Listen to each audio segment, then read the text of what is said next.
Hello everyone, and welcome back to Let's Make a Game. This is the final episode for Snackrificial Chamber, and it will be a little different than the other episodes. Today, I'll be doing a post-mortem for the last year that I spent working on this game. I initially created Snackrificial Chamber for Ludum Dare 43, Sacrifices Must Be Made. The result of that game jam can be found on HIO, and I'll provide a link below.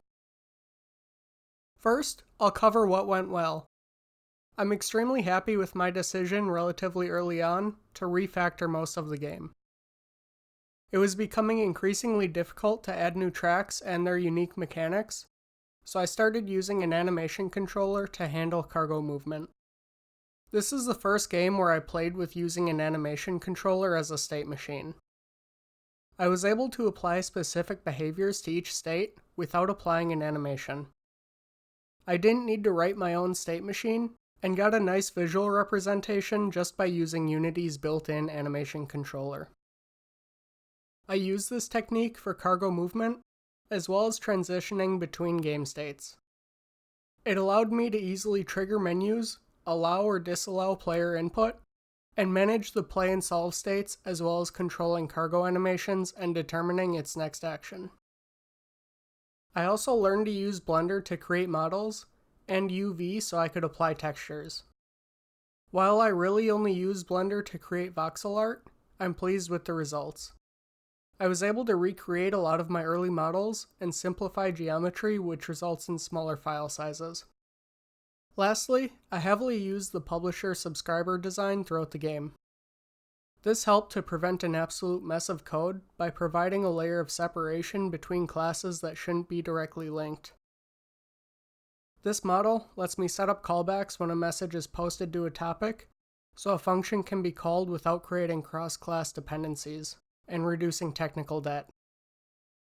Now for things that didn't go so well. While I'm generally pleased with my decision to refactor the game, I also ended up trying to make things far too generic. I implemented a solution to handle standard track and splitter output that turned out to be far too complex while still being nearly unusable for any of the other track types.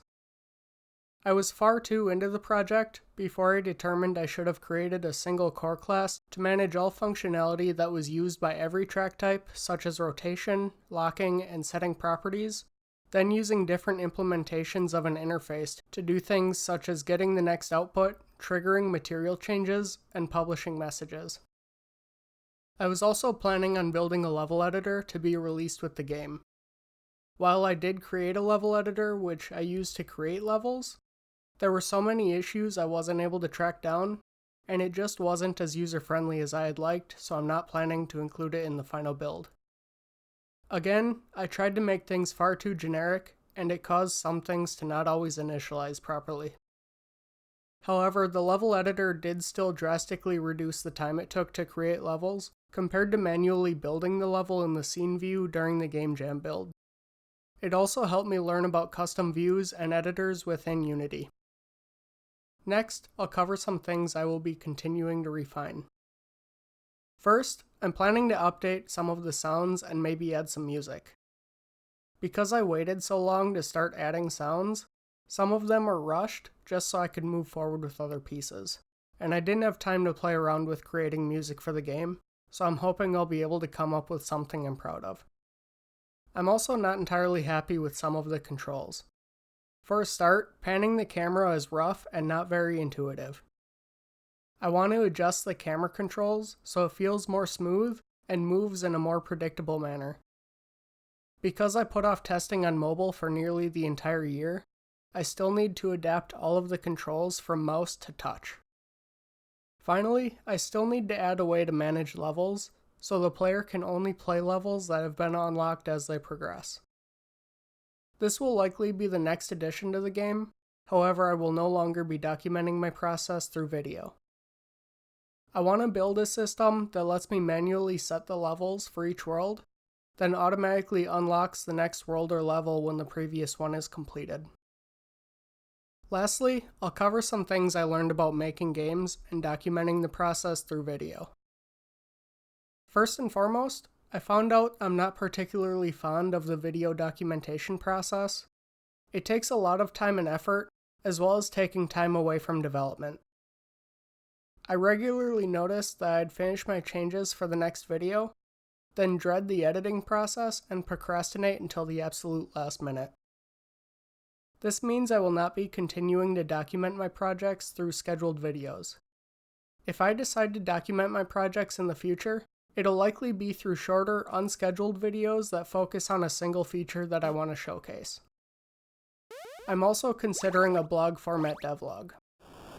Just as videos help me become more comfortable with public speaking, I'm hoping a written devlog will help me with writing. On the other hand, because I gave myself a schedule of one video every 2 weeks for 1 year, I was better able to stick with the project longer than nearly all of my previous games. It also pushed me to make more regular updates, as opposed to singular long sessions, than several weeks without any updates at all. I greatly enjoyed seeing this game evolve over the course of an entire year, and after I finish this project, I'm looking forward to creating larger scale games. Last of all, I noticed how much I had learned since starting game development nearly 8 years ago. I don't dedicate all of my free time to this hobby, but I've certainly come a long way from my first game, which used existing art and only let the player walk in one direction then initiate a conversation. That's all I have for this series. Over the last year, I've documented the rebuild of a game I initially created for a game jam in under 48 hours. If you want to see how I built the game, make sure to check out the other videos in this series by clicking the link on the right. If you enjoyed any of these videos, you can subscribe to my channel on the left, or if you have questions or suggestions, you can leave a comment or reach out to me on Twitter. Thanks for watching!